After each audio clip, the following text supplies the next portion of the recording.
సాధారణంగా ప్రపంచంలో అరుదైన వాటిని, అపురూపమైన వస్తువులను వేలం వేస్తుంటారు. అలాంటి వస్తువులను వేలంపాటలో దక్కించుకోవాలని ఎంతోమంది పోటీ పడుతుంటారు. నోట్లు, పెయింటింగ్స్, నాణాలు, వజ్రాలు వీటిలో ఎక్కువగా ఉంటాయి.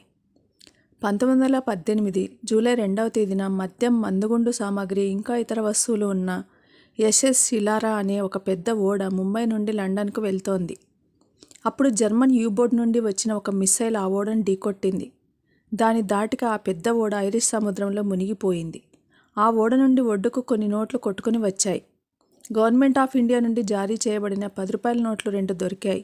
ఇవి వరుస సంఖ్యలను కలిగి ఉండటంతో వేలంలో వీటి ధర 2 నుండి 3 లక్షల వరకు ఉండవచ్చని అంచనా వేస్తున్నారు. అంతేకాక 5 రూపాయల నోట్లు, 10 రూపాయల నోట్లు, సంతకం కలిగిన రూపాయి నోటు కూడా ఒడ్డుకు చేరాయి.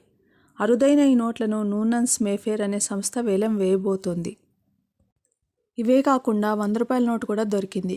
అది బ్రిటిష్ వలస కాలానికి చెందిందని, కలకత్తాలో ఈ నోటు మీద సంతకం స్టాంపు వేసినట్టు తెలిసింది. 1915 నుండి 1930 మధ్యలో ఈ నోటు వాడి ఉండొచ్చని తెలుస్తోంది.